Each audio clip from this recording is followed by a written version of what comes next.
يا أيها الذين آمنوا إن تطيعوا الذين كفروا يردوكم على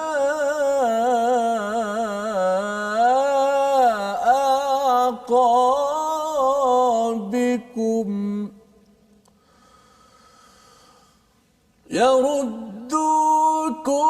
على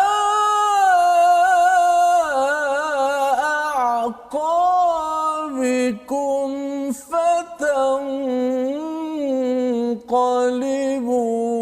خاسرين.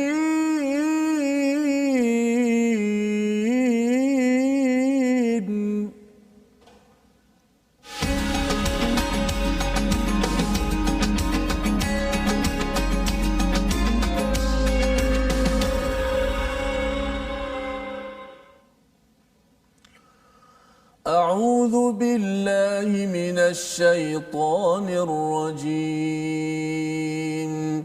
بسم الله الرحمن الرحيم. الحمد لله رب العالمين الرحمن الرحيم مالك يوم الدين. إياك نعبد وإياك نستعين. اهدنا الصراط المستقيم صراط الذين أنعمت عليهم غير المغضوب عليهم ولا الضالين.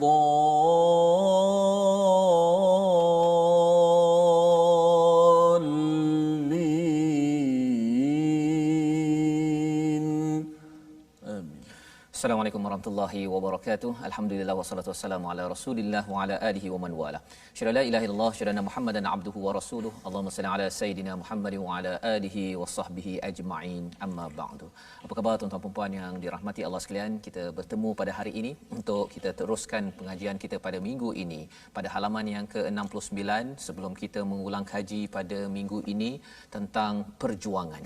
Bagaimana Allah meletakkan, menyatakan pada juz yang pertama Allah mendidik kita dengan hati, dan kemudian Allah mengingatkan tentang peraturan pada juz yang kedua, dan pada juz yang ketiga kita banyak berbincang tentang infak, tentang ekonomi untuk berjuang, kerana pada bahagian yang keempat, juz yang keempat ini banyak kita bercerita tentang perjuangan, tentang bagaimana berusaha membawa kebenaran, dan inilah yang kita ingin sama-sama lihat. Sebagaimana kita lihat, kita bersyukur pada Allah SWT dalam surah Al-Fatihah sebentar tadi kita membaca dipimpin oleh Ustaz Tirmizi. Apa khabar Ustaz? Alhamdulillah. Alhamdulillah Ustaz ya. Alhamdulillah ya. Saya baru je membaca tafsir daripada Tok Guru Ni Aziz ya. Bagaimana beliau menyatakan tentang bismillahirrahmanirrahim yang Ustaz baca tadi itu, dia bagi perumpamaan seperti dua orang isteri. Ya, saya baca tajuk dia pun kejut okey kan. Rupanya dia kata cuba bayangkan kalau seorang isteri ini ya, dia ni kalau katakan minta air teh, dia kata ini bang, contohnya kan, dengan senyum. Kemudian kalau minta tolong untuk bawakan buku ke apa ke, insya-Allah bang, dan kemudian bagi buku. Kemudian saya ni nak pergi 2-3 hari keluar ni kan, untuk outstation kan, tak apa bang, saya jaga anak, jaga rumah ya. Itu ciri yang pertama kan. Apakah perasaan bila suami ada isteri begitu? Sudah tentunya dia berkasih sayang ya dengan si isteri berbanding dengan isteri yang kedua. Bukan isteri nombor 2 ya, isteri kedua, ciri kedua ya, di mana Tok Guru dalam tafsir dia menyatakan ini cerita tentang bismillahirrahmanirrahim ya.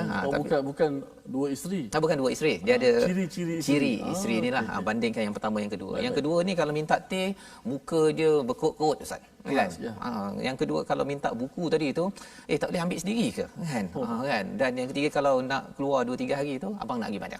Kan. Abang nak pergi mana sebenarnya ni? Duduk rumah kan. Sudah tentu bagi ciri isteri yang pertama ya itu menenangkan ya berbanding dengan ciri yang kedua.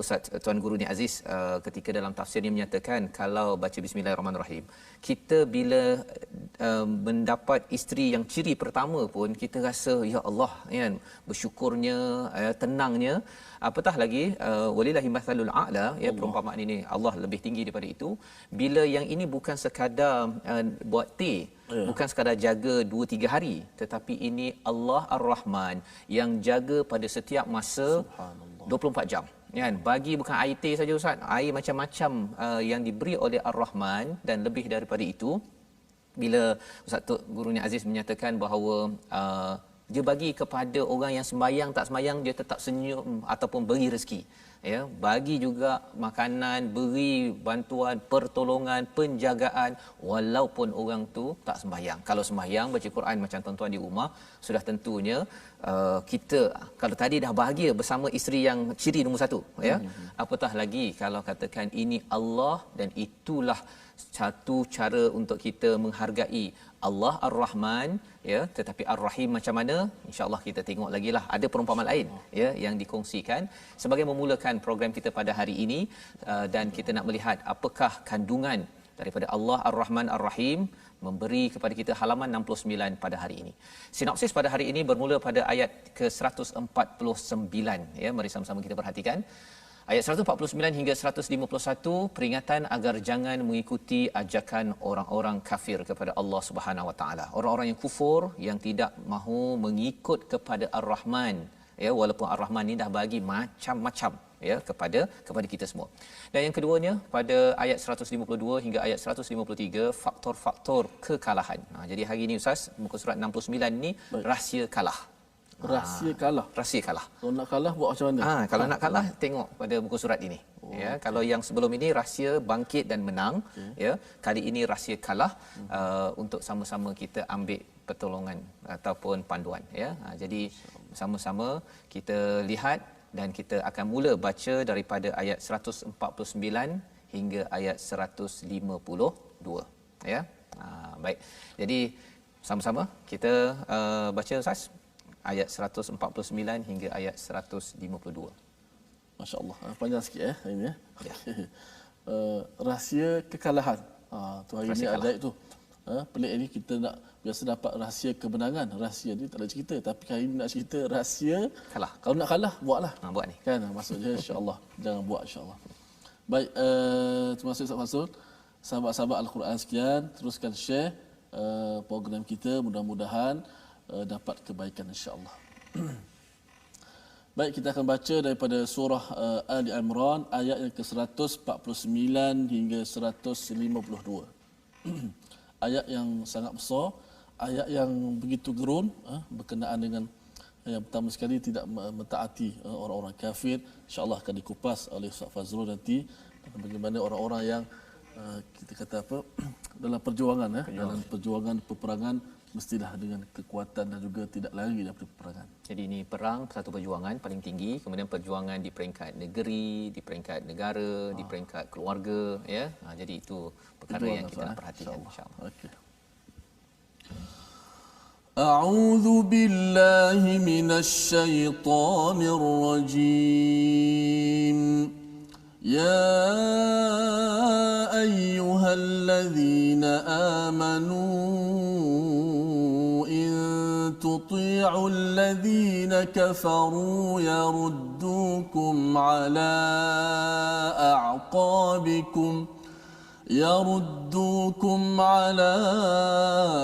أعقابكم فتنقلبوا خاسرين بل الله مولاكم وهو خير الناصرين سنلقي في قلوب الذين كفروا الرعب بما أشركوا بما أشركوا بالله ما لم ينزل به سلطانا ومأواهم النار وبئس مثوى الظالمين ولقد صدقكم الله وعده إذ تحسونهم بإذنه حتى إذا فشلتم وتنازعتم في الأمر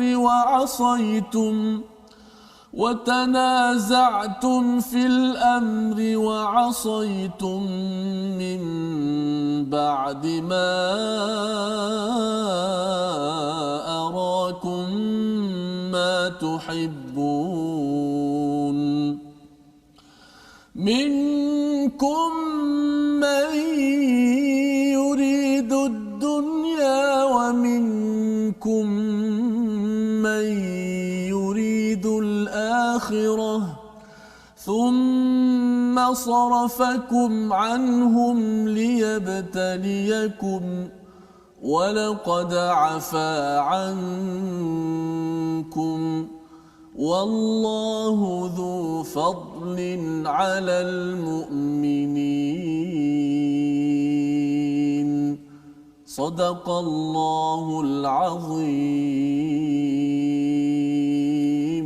Surahul Azim. Inilah daripada ayat yang ke-149 hingga ayat 152 untuk sama-sama kita beri perhatian tuan-tuan yang dirahmati Allah sekalian. Di mana dalam ayat 149 ini, wahai orang-orang yang beriman, jika kamu mentaati orang-orang yang kafir, nescaya mereka akan mengembalikan kamu ke belakang, maka kamu akan kembali menjadi orang yang rugi.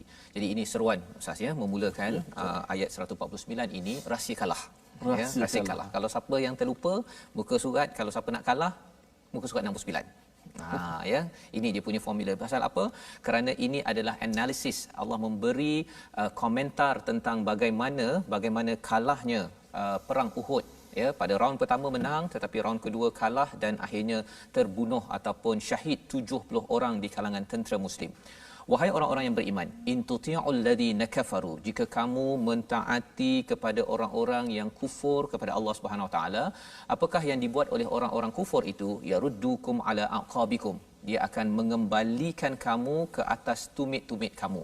Ya, apa maksud tumit-tumit kamu itu? Maksudnya kita akan kembali ke belakang balik. Ini satu expression, satu perumpamaan ataupun penyataan dalam bahasa Arab. Ya, fantang qalibu khasirin, iaitu maka kamu akan kembali khasirin. Ya, daripada perkataan qalaba itu sebenarnya kita boleh berada di atas menang, tetapi bila seseorang itu mengambil jalan kufur dalam kehidupan, ya, sebagaimana kita bincang semalam, kufur itu apabila seseorang itu mengambil dunia melampau daripada akhirat, ya, mengutamakan dunia berbanding dengan iman pada Allah, mengutamakan dunia berbanding dengan seruan daripada Nabi Muhammad sallallahu alaihi wasallam. Jadi apa yang berlaku daripada atas itu pergi ke bawah, fatanqalibu khasirin, ya, menjadi orang-orang yang rugi. Kita biasa baca misalnya dalam surah Al-Asr, innal insana lafi khusr, ya, sesungguhnya manusia dalam kerugian. Jadi sebenarnya kalau kita dah jaga-jaga dan kita dah untung, sebenarnya bila kita kembali ataupun tidak mengutamakan iman, ya, lawan kepada kufur itu yang kita baca dalam ayat 149, kesannya ialah kita akan diterbalikkan, ya, kita akan diterbalikkan menjadi orang yang rugi. Dan khasirin ini dalam bentuk plural, dalam bentuk jamak, maksudnya ialah ini bukan seorang-seorang sahaja yang rugi. Mungkin kalau kita tak jaga masa, innal insana lafi khusr, setiap insan dalam rugi. Tetapi bila di dalam ayat 149 ini, ruginya itu berjemaah, Ustaz. Rugi berjemaah. Biasa orang cakap sembahyang berjemaah kan. Ini rugi berjemaah. Ini page ini, halaman ini rugi berjemaah, kalah berjemaah. Ini formula dia. Allah beritahu kepada kita. Dan ayat 150, balillahu maulakum, tetapi hanya Allah lah pelindung, ya, pelindungmu, wa huwa khairun nasirin, Allah lah sebaik-baik nasirin, sumber untuk pertolongan. ya. Jadi lawan pada khasirin itu rugi adalah menang ataupun berjaya. Maka siapakah yang akan melindungi kita daripada angkara orang-orang yang kafir adalah Allah. Allah ini maulakum, rakan teman yang rapat, pelindung, ya, kalau kita ada masalah ke, kita ada cabaran ke, Allah adalah maulakum wa huwa khairun nasirin. Allah akan beri pertolongan. Maksudnya, jadi ini komentar awal sebelum Allah beritahu dalam ayat 151 sanulqi. Apa maksud sanulqi? Sanulqi ni seperti kalau ada Ustaz kalau pernah main dart Ustaz ya. Dart tu yang kita paling kan. Okey, jadi bila sanulqi ini dibaling tepat kena pada tempatnya itu namanya sanulqi. Jadi sanulqi fi qulubil ladina kafaru ar-ru'ba. Ya, Allah membaling tepat kepada Allah menghantar para malaikat kepada hati orang-orang yang kufur itu satu perasaan namanya adalah ar-ru'ba. Jadi sebenarnya Allah memang akan tolong kepada orang beriman, ya, orang yang percaya. Dia macam tadilah Ustaz kan. Kalau Allah Ar-Rahman memang 24 jam jaga kita, kita sepatutnya sayang ikutlah cakap Allah kan. Tetapi ada orang yang dia tarik dia nak kan, dia duit nak daripada Allah tapi ikut cakap Allah tak nak. Dia ada masalah lah tu kan. Itu ada masalah. Allah bagi facilities, Allah Taala bagi kemudahan ambil tapi tak nak ikut. Dia nak yang dia punya kelebihan saja tapi ikut peraturan dia tak nak. Jadi Allah menyatakan kalau orang yang begini alladzina kafaru, Allah akan campakkan dalam hati mereka ini ar-ru'ba bima asyraku. Mengapa jadi begitu? Kerana mereka mensyirikkan Allah Subhanahu Wa Taala. Jadi penyakit syirik ini Ustaz ya, kesannya adalah kita akan rasa pengecut dan penakut. Itu kesannya. Dan kegagalan umat Islam, ya, zaman ini zaman terdahulu, kalau ada unsur-unsur syirik, benda-benda yang mensyirikkan Allah SWT ataupun perkara yang syirik khafi yang tersembunyi pun akan mengganggu kepada kejayaan. Dan kejayaan ni sebelum dia gagal, dia ada satu perasaan namanya adalah ar-ru'ba, takut, pengecut, ya. Dan ini Allah bantu billah ma lam yunazzil bihi sultana, ya. Mereka syirikkan Allah dengan apa yang tidak diturunkan oleh Allah Subhanahu Wa Taala. Istilah di sini sultana ni keterangan, tetapi dia ada dalil, ya, dalam bahasa Arab. Dia ada bayyinah, ya, tetapi di sini Allah menggunakan perkataan sultana kerana ia ada kaitan dengan keterangan dari pihak yang ada authority, yang berkuasa. Macam sultan, macam kita cakap sultan ada kuasa kan. Jadi bila Allah kata Allah tak pernah turunkan sultan, ya, keterangan yang daripada pihak authority daripada Allah SWT, tapi mereka buat-buat, ya, mereka buat peraturan sendiri. Kesannya ialah wa ma'wahumun nar, neraka sebagai tempat kembali mereka, wa bi'sa mathwaz zalimin. Ini adalah seburuk-buruk tempat tinggal. Allah meletakkan istilah 151 ini maswa, ya, maswa Ustaz ya, daripada perkataan sawa, sawi, iaitu dia tempat tinggal. Dia sama juga maskan ini tempat tinggal juga, rumah kita. Tapi kalau maswa ini tempat tinggal generasi demi generasi, generasi demi generasi. So maksudnya apa? Di sini Allah menyatakan kalau seseorang itu dia kufur, dia akan dapat pengecut kerana syirik yang dibuat, dan kesan di akhirat nanti dia akan diberi satu tempat bergenerasi, ya, lama-lama tu api neraka. Mengapa jadi begitu? Kerana mereka tidak adil ataupun melakukan kezaliman di atas muka bumi ini. Jadi kalau boleh Ustaz, kita ulang balik ayat 151 ini Ustaz, boleh, ya. Boleh. Untuk pastikan kita ingat bahawa sebenarnya kalau kita pengecut dalam hidup ini, sebenarnya pasal ada syirik. Kadang-kadang ada orang dia takut pada bos, dia takut pada isteri, takut pada suami, takut pada sesama sendiri, pasal bukan kerana orang tu power sangat pun, ya, tetapi kerana ada syirik kepada Allah SWT. Dia rasakan bahawa saya ni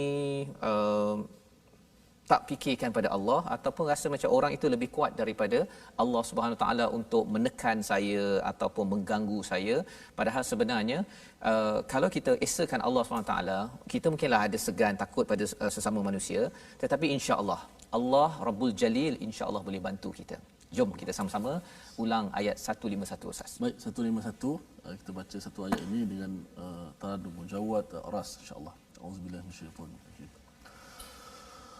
سنلقي في قلوب الذين كفروا الرعب بما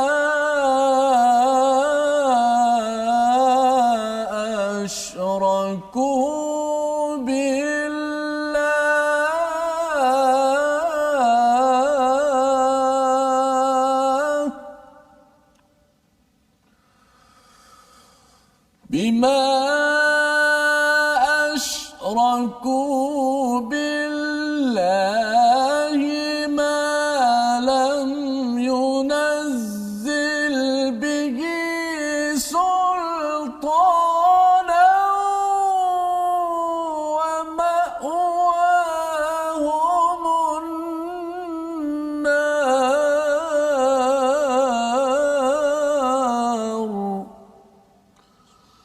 وبئس مثوى الظالمين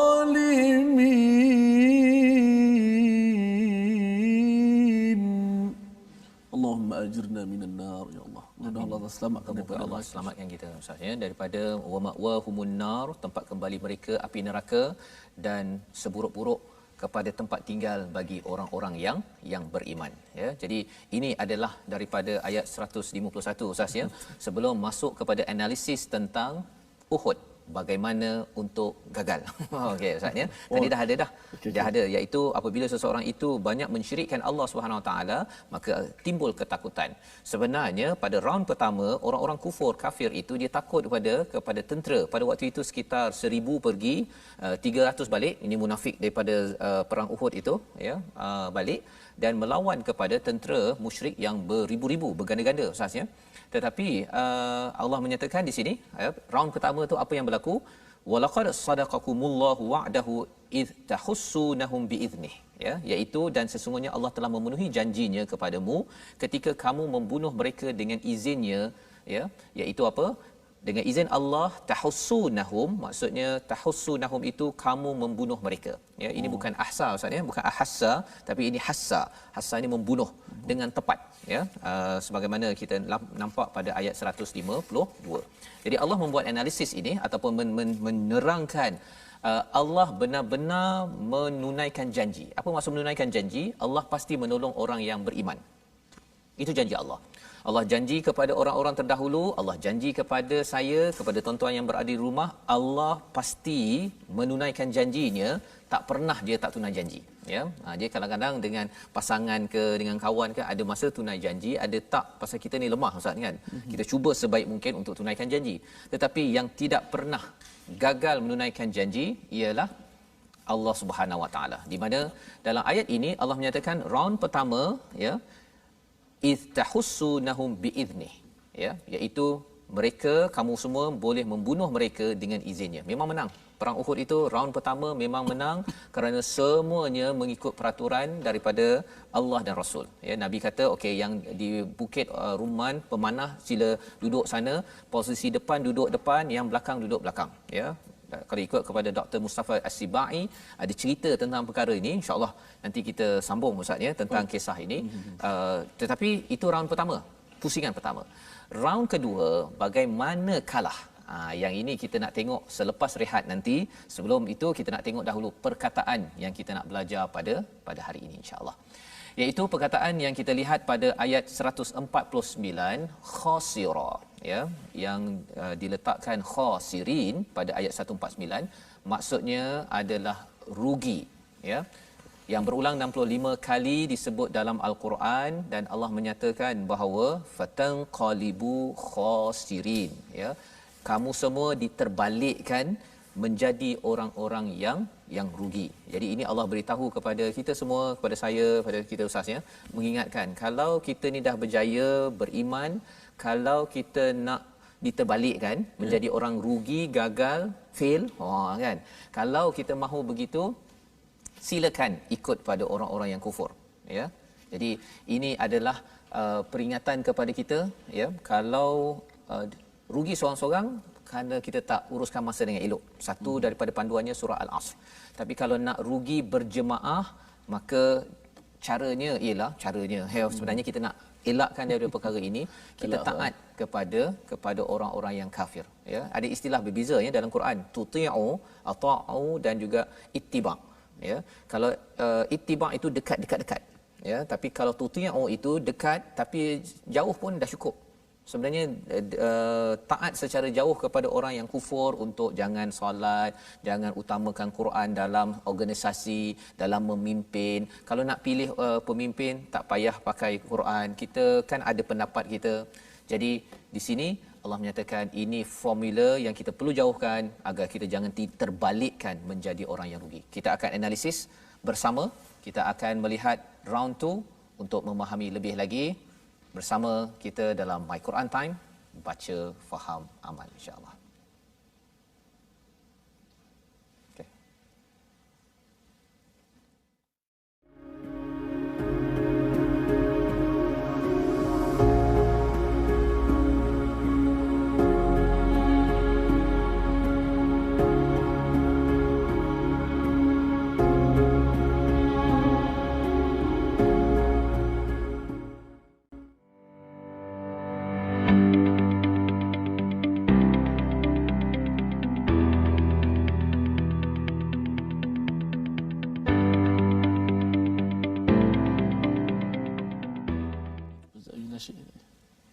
Nasyid lagi.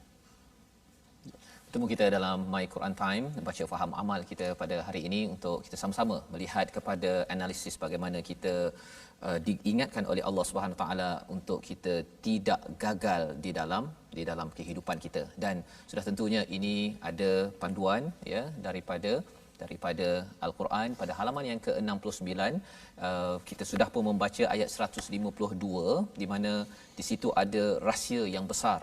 Round pertama, pusingan pertama kita berjaya ya. Pada pusingan yang kedua berlakunya serangan daripada musyrik pada waktu itu dipimpin oleh Khalid Al-Walid dan akhirnya 70 orang wafat dan kalah pada waktu itu. Jadi kita akan bersama ya insya-Allah melihat kepada perkara ini untuk kita jadikan panduan. Sebelum itu kita bersama dengan sahabat Al-Quran dengan tajwid bersama dengan Ustaz. Baik, terima kasih Ustaz Fazrul, penonton-penonton sahabat-sahabat Al-Quran. Jom sama-sama kita sertai di platform rasmi yang telah disediakan, iaitu Facebook Sahabah Al-Quran My #Quran Time dan juga My #Quran Time. Juga boleh di YouTube iaitu My #Quran Time Official dan Instagram My Quran Time Official. Jom sama-sama kita bertemu, kita berkenalan, kita share sama-sama ilmu dan maklumat insya-Allah. Baik, sudah penonton sekalian, kita nak belajar sedikit ilmu tajwid pada hari ini. Sedikit itu ialah satu huruf lah, maksudnya satu huruf sahaja. Iaitu hari ini kita nak belajar satu huruf daripada huruf-huruf Al-Quran. Masih lagi berkaitan dengan makhraj lidah, iaitu huruf yang berada di hujung lidah, yang mana hujung lidah itu diletakkan pada bahagian belakang gigi bawah. Di antara dua gigi kita itu, kita letakkan di hujung lidah itu, di belakang gigi. Tengok gambar rajah yang ada tu dekat kita bulat tu, hujung lidah tu diletakkan di belakang gigi bawah. Kita ambil contohkan pada ayat yang ke-152, walaqad sadaqakumullahu wa'dahu idh tahussunahum bi'idznih hatta idza fashiltum wa tanaza'tum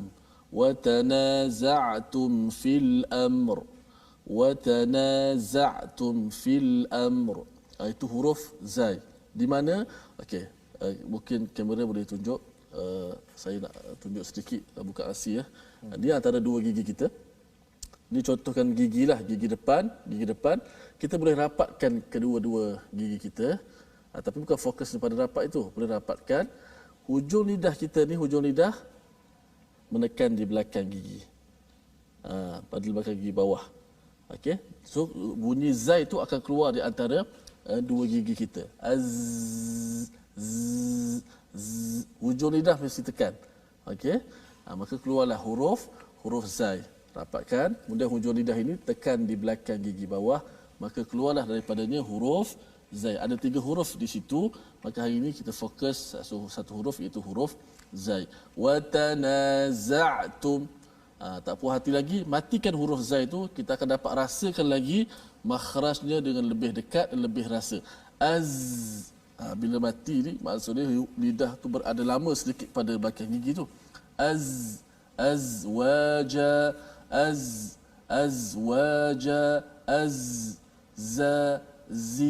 zu. Itulah huruf zai. Makhrajnya di mana? Hujung lidah diletakkan di belakang, bukan depan, belakang gigi bawah. Baik, sama-sama selamat kita cuba dan amalkan ilmu yang kita belajar. Masya-Allah, terima kasih Ustaz Tirmizi memberi pencerahan tentang huruf zai. Zai. Ya, zai. Ya. Kalau yang tersilap orang cakap zai itu jadi apa Ustaz? dia kalau tersilap zai biasanya Okey. yang biasa tersilap lah kalau orang Biasanya ada yang sebut zaid tidak tepat, maksud dia bunyi renyah sangat. Contoh sepatutnya watanaza'tum disebut watanaza'tum. okey. Dan azwaja Oh, dia hampir kepada huruf zal. huruf tu Maka tu dia boleh berubah makna lah. berubah makna, betul. Pasal zal dengan zai itu banyak perkataan-perkataan bahasa Arab yang betul, ada kaitan perkara ini. Baik. Alhamdulillah kita bersyukur kita belajar sebentar tadi dan sebenarnya perkataan yang Ustaz beritahu tadi watanaza'tum itu adalah salah satu daripada 3 perkara untuk gagal. Tu dia. Ya, Betul, mari nak kita tunggu tengok tadi tu, sama-sama. Ustaz. Ya, InsyaAllah. ya. Iaitu kalau kita tengok pada ayat 152 itu Allah menyatakan hatta ini dah masuk round kedua dah ni. Hatta idza fashiltum, apabila kamu ini rasa lemah hati kamu, wa tanaza'tum fil amr, kamu itu bertelagah, ya, kamu berselisih pada urusan itu, pada perintah Nabi sallallahu alaihi wasallam, wa asaitum min ba'di ma arakum ma tuhibbun, ya. Jadi ini adalah ayat yang menceritakan tentang rahsia gagal pada round kedua itu. Pertama, dia rasa lemah hatinya, ya, rasa lemah hatinya, rasa macam kita ni dah menang ni, rasa kita dah tak payah lagi dah ikut pada arahan Nabi, ya. Yang keduanya watanaza'tum, mereka itu berselisih.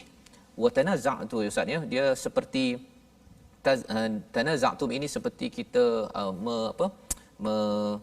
terkejut ataupun macam marah, ya, kita bangkit, istilahnya bangkit untuk menyatakan pendapat. Jadi pada waktu itu bangkit itu kerana yang ini pun bangkit, yang ini pun bangkit, jadi berselisih pada urusan apa?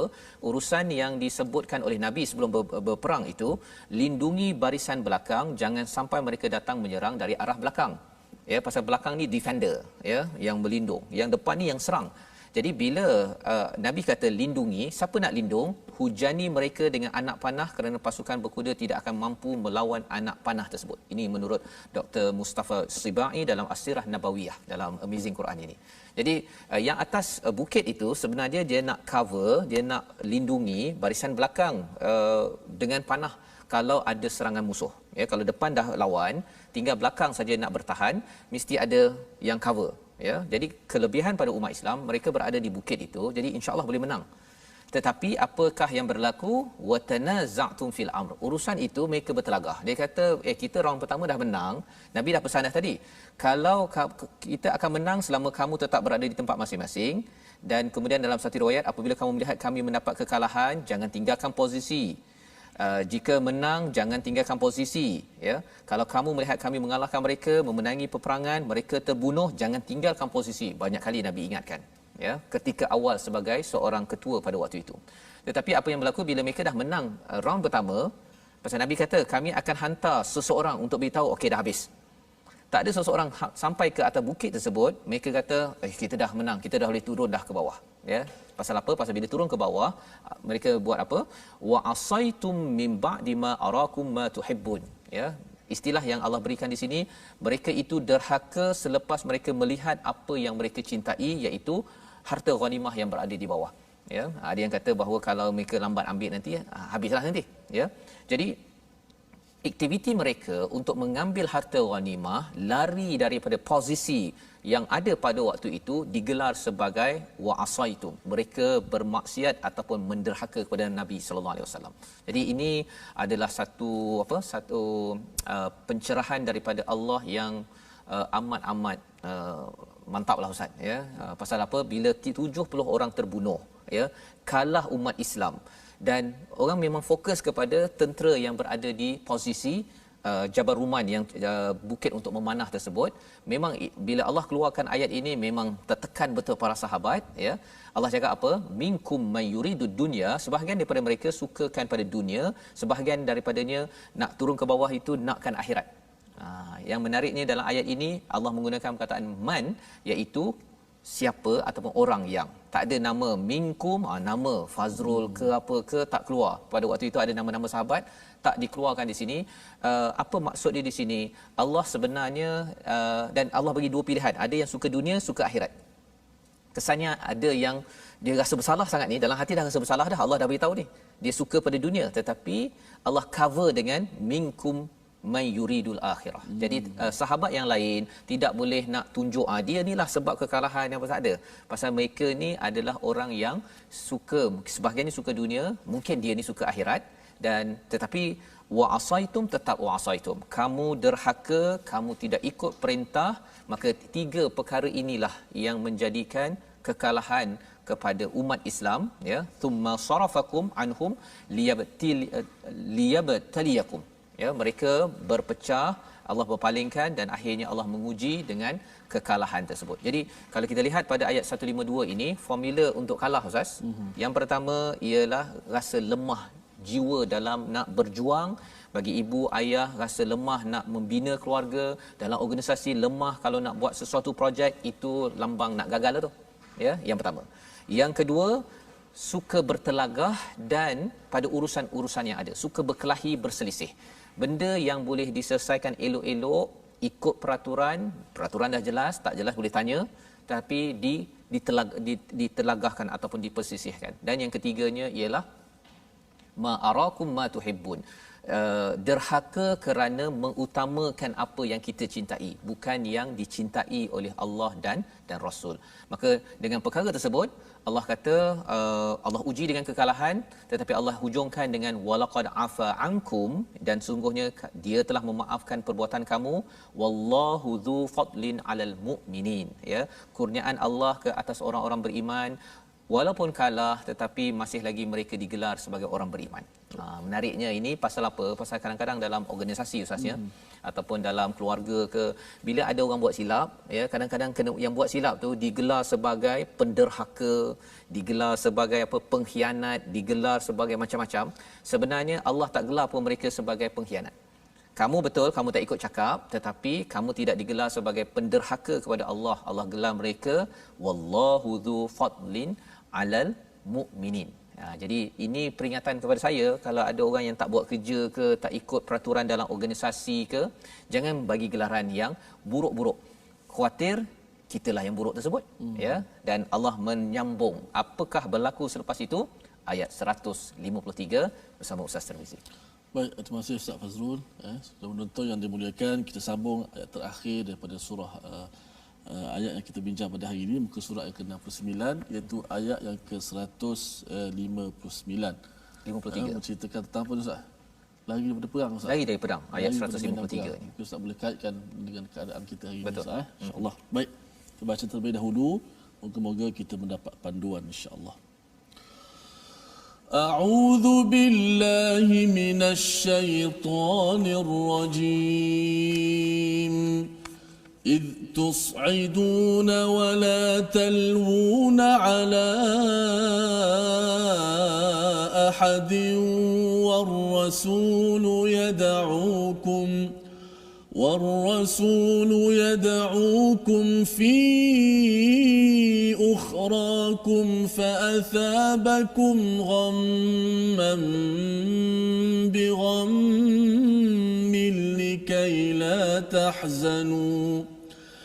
لكي لا تحزنوا على ما فاتكم ولا ما أصابكم والله خبير بما تعملون صدق الله العظيم. Surah Al-Azim. Begitulah ayat 153. Ya Allah mengingatkan kepada kita, ingatlah ketika kamu lari dan tidak menoleh kepada sesiapa pun, ya. Allah tidak, ketika kamu lari dan tidak menoleh kepada sesiapa pun, sedangkan Rasul, ya, yang berada di antara kamu yang lain memanggilmu, kerana itu Allah menimpakan padamu kesedihan demi kesedihan. Ya, jadi ini yang berlaku, Ustaz, ya. Jadi mereka ini dah nampak dah harta di bawah itu, ghanimah itu. Ada yang kata ma tuhibbun itu bukan harta itu, pasal sebenarnya harta itu mereka ambil, kita ambil, nanti Rasul akan bagikan sama rata, insya-Allah bersama, ya. Tetapi ma tuhibbun itu ialah mereka suka kepada kemenangan tersebut. Tapi itu pun Allah tegur. Kalau kamu suka kemenangan round pertama, kamu tidak ikut peraturan, kamu juga dianggap sebagai derhaka kepada Rasul, maka dalam kehidupan kita ini, kemenangan bukanlah milik kita. Jangan mengharapkan kemenangan, tetapi kita perlu melaksanakan tugas kita, proses kita. Kalau jaga tempat memanah, jaga. Kalau jaga pejabat, jaga. Kalau jaga stesen, jaga rumah, jaga pejabat, jaga mana-mana yang kita perlu jaga, jaga. Walaupun kita sudah menang. Pasal apa? Pasal kalau menang kemudian kita tak jaga stesen ataupun tempat yang kita bertanggungjawab, sebenarnya kita sedang menjemput kegagalan daripada Allah Subhanahu Wa Taala. Maka Allah menyatakan bila mereka sudah begitu iz tusaidun, ya, ingatlah ketika kamu lari dan tidak menoleh kepada sesiapa pun, wala talwuna ala ahadin war rasul, dan juga pada rasul yang menyeru kamu untuk sama-sama, ya, untuk sama-sama di antara mereka memanggilmu kerana itu Allah menimpakan padamu kesedihan demi kesedihan. Pasal tidak mengendahkan kawan-kawan yang lain, tidak mengendahkan rasul, maka Allah memberi kepada mereka apa? Ghamman bi ghammin. Ya, apa maksud ghamman bi ghammin? Kekalahan demi kekalahan, duka cita atas duka cita. Ya, likaila tahzanu, supaya tidak kamu bersedih hati atas apa yang hilang daripada kamu dan apa yang menimpa kepada kamu. Dua perkara, ya. Jadi ini analisis penting Ustaz, ya. Pasal ini dah kalah, memang tentera-tentera Islam amat bermuram durja. Ya, amat stres. Ya, kalau orang memang stres. Ya, pasal apa 70 orang pergi ni. 70 orang pergi, Nabi sebagai ketua rasa, ya Allah, ya, kita boleh bayangkanlah tuan-tuan, ya, cuba bayangkan kalau mak ataupun ayah orang yang kita sayangi terbunuh Ustaz, ya, kerana kita tak buat kerja. Kita tak buat kerja, kan? Kalau kita dah buat kerja apa sebagainya, dia sakit, dia meninggal, okey, tapi kalau dia sakit, dia minta ubat, kita tak bagi, dia panggil kita tak jawab contohnya, kita akan rasa amat stres, kita rasa ya Allah, apa aku ni, begitu, ya. Jadi tentera Islam pada waktu ini ghamman bi ghammin, diberikan duka cita atas duka cita, likaila, ya, supaya tidak kamu bersedih hati atas apa yang hilang daripada kamu dan juga apa yang menimpa kepada kamu. Jadi ini adalah apa yang berlaku kepada tentera Islam pada waktu ini, sehingga kan mereka macam dah tak ada perasaan Ustaz. Dia macam orang kalau dah kena macam apa, sudah jatuh di tipe tangga. Masa jatuh kali pertama dia rasa macam begitu, kan. Tapi kena lagi, akhirnya dia rasa macam that's it. Begitu, kan. Dia tak boleh fikir dah. Allah menjelaskan perkara ini kerana apa? Kerana Allah beri demi beri, termasuklah juga berita pada waktu perang Uhud itu, katanya Nabi sudah wafat. Berita itu menambahkan lagi stres. Ini round 2. Round pertama okey. Round kedua itulah tersebar berita Nabi sudah wafat, ya. Jadi tentera Islam makin lemah dan mereka rasa terlampau down pada waktu itu. Itu Allah menyatakan wallahu khabirum bima ta'malun. Allah tahu, ya. Allah amat tahu apa yang kamu buat sebenarnya. Sama ada kamu tu betul nak turun kerana dunia, kerana akhirat, kamu ini bertahan, ada yang bertahan.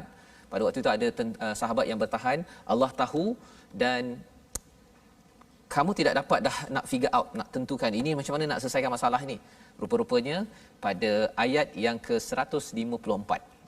154 yang kita akan baca pada siri yang akan datang, kita akan tahu rupa-rupanya bila Allah bagi atas bagi ini. Perkataan yang saya nak kongsikan Ustaz dengan penonton ialah istilahnya wala ma asabakum, ya, dan tidak di atas apa yang menimpa kamu. Asabakum ini, ya, maksudnya ialah jatuh kepada kita, ya, sesuatu musibah yang berlaku kepada kita, sebenarnya dia memang targeted. Memang Allah dah susunkan khas untuk kita. Katakan apa yang berlaku pada saya Ustaz, ya, cabaran ke ujian apa sebagainya, khas untuk saya, package untuk saya. Yang untuk ustaz lain, dan dia tidak boleh bertukar. Jadi bila berlakunya contohnya ada yang terbunuh, ada yang luka, Nabi patah gigi sampai berdarah kaki, itu semuanya itu memang Allah targeted. Pasal apa? Pasal Allah nak bagi sesuatu selepas ini, ya. Clue untuk halaman 70 nanti Allah bagi sakinah. Sakinah itulah yang menyebabkan mereka akhirnya boleh susun balik kehidupan selepas itu. Mereka tidak trauma, tidak stres, tidak sampai, kalau zaman sekarang orang stres Ustaz, nak kelar nak kelar tangan. Ada yang makan Panadol, saya ada kawan dulu, dia nak makan Panadol 30 biji ubat. Ya. Masya-Allah. Ya, pasal apa? Pasal dia rasa macam ghamman bi ghammin. stres sangat dengan apa yang berlaku pasal dia punya CGPA, belajar dia tak capai standard. Ya, macam-macam lah. Ada orang stres pasal keluarga, pasal apa sebagainya. Jadi daripada ayat ini, daripada halaman ini membawa kita kepada resolusi kita pada hari ini, iaitu kepada ayat 150, untuk kita terus berjaya yakin bahawa Allah adalah pelindung yang akan jaga kita pada setiap masa, untuk mengelakkan kita gagal sebuah keluarga, negeri dan negara. Elakkan syirik, kerana itu akan menimbulkan rasa ar-ru'ba, ya, ketakutan, pengecut dalam diri yang akan membawa kepada kegagalan. Yang ketiga, taat ketua selagi ia tidak menyeru kepada kemungkaran, kerana ia adalah syarat perjuangan kejayaan dalam sesuatu organisasi. Kalau tidak, kalau katakan kita lemah jiwa, kita bergaduh dan juga akhirnya derhaka kepada seruan yang diberikan, ia akan membawa kepada kegagalan, sebagaimana kita lihat dalam peristiwa Uhud. Kita doa Ustaz agar Allah lindungi kita daripada kegagalan, terus dikuatkan bersama dengan nasrullah, pertolongan daripada Allah. Silakan. Bismillahirrahmanirrahim. Alhamdulillahi rabbil alamin. والصلاة والسلام على أشرف الأنبياء والمرسلين وعلى آله وصحبه أجمعين. اللهم أنت القوي ونحن الضعفاء. اللهم أنت الله لا إله إلا أنت. أنت الغني ونحن الفقراء. أنت القوي ونحن الضعفاء. لا إله إلا أنت سبحانك إنا كنا من الظالمين. Ya Allah, ya Tuhan kami, tetapkanlah pendirian kami dalam perjuangan, ya Allah. Ya Allah, kau kurniakanlah kesabaran kepada kami, ya Allah. Ya Allah, kau kurniakanlah kekuatan dalam perjuangan kami ini, ya Allah. Ya Allah, kau jauhkanlah kami daripada godaan-godaan luar yang mengganggu, yang menggagalkan perjuangan kami, ya Allah. Sesungguhnya Engkau lah yang maha berkuasa, lagi maha perkasa, ya Allah. Innaka ala kulli syai'in qadir. Innaka antal qawiyyul aziz. Wa sallallahu ala sayyidina Muhammad wa ala alihi wa sahbihi wasallam. Walhamdulillahi rabbil alamin. Amin amin ya rabbal alamin. Terima kasih diucapkan pada Ustaz Tirmizi membacakan doa sebentar tadi untuk kita selalu bermunajat kepada Allah Subhanahu Wa Taala agar kita ini sentiasa sabat, ya, teguh di atas perjuangan. Orang cakap perjuangan ini semestinya ke perang itu yang paling tinggi Ustaz, ya, tapi yang rendahnya itu perjuangan kita dalam organisasi, bekerja satu perjuangan pasal nak membawa kebaikan fi sabilillah, ya. Kita membina keluarga masing-masing, puan-puan yang ada bersama Al-Quran pada My Quran Time ini membina keluarga, ayah-ayah yang keluar mencari nafkah. Dalam masa yang sama ada cabaran, ya, ada perkara-perkara yang menyebabkan kita mungkin lemah jiwa kita ataupun kita mungkin nak bergaduh ke berselisih, ya. Tetapi yang pastinya jangan sampai kita derhaka kepada ketua yang tidak membawa kita kepada kemungkaran. Itu penting. Pasal apa? Pasal ada yang kata kalau saya kalau saya ini ikut Allah, saya tak ikut ketua pun tak apa pasal ketua ni manusia. Ya, dalam hal ini ketua itu Nabi sallallahu alaihi wasallam itu ketua, kan, ketua panglima perang pun Allah beritahu kerana apa? Kerana hubungan dengan manusia dengan hubungan dengan Allah ini dua perkara. Hablum minallah dengan Al-Quran, hablum minan nas, perjanjian sesama manusia adalah dua perkara yang penting dijaga. Kalau kita tak jaga betul-betul, itulah rahsia bagaimana Bani Israel dihina, ya, dimurkai oleh Allah dan diberikan kesengsaraan sepanjang zaman kerana perkara ini. Atas asas itu kita nak sama-sama tuan-tuan kita menaikkan status kejayaan kita. Jangan benarkan sebagai umat Islam untuk selalu bergaduh dan akhirnya prosok, ya, jatuh ke bawah. Dengan sama-sama kita menggerakkan wakaf untuk ummah sebagai satu usaha bagi tuan-tuan yang boleh bersama menyumbang, ya, RM1, RM2, RM5 ataupun lebih banyak lagi untuk kita membawakan Al-Quran mushaf di pelbagai pelosok institusi, dan lebih daripada itu kita nak membawakan nilai untuk membina, mengqurankan bangsa, mengikhlaskan ummah agar terus kita ini diberikan pertolongan daripada Allah Subhanahu Wa Taala.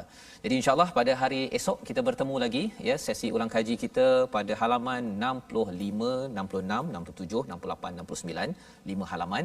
Dan ulang kaji ini pastinya menarik kerana kita sudah bercakap tentang kejayaan dan kegagalan sebagai satu umat, ya, kejayaan satu umat, dan pastikan kita tidak terlepas untuk menyemak kerana perkara ini boleh muncul pada bila-bila masa, ya. Poinnya kita selalu beramal dengan Al-Quran dan kita doakan agar Allah mengizinkan kita terus kuat baca, faham dan amal intipati daripada Al-Quran. Bertemu lagi pada jam 5 petang, pada jam 10 malam dan 6 pagi. Program ini dibawakan khas oleh Mufas agar kita terus berjaya, jangan gaduh-gaduh, jangan banyak bertelagah agar kita diberikan kejayaan oleh Allah Subhanahu Wa Taala. My Quran Time, baca, faham, amal, insya-Allah.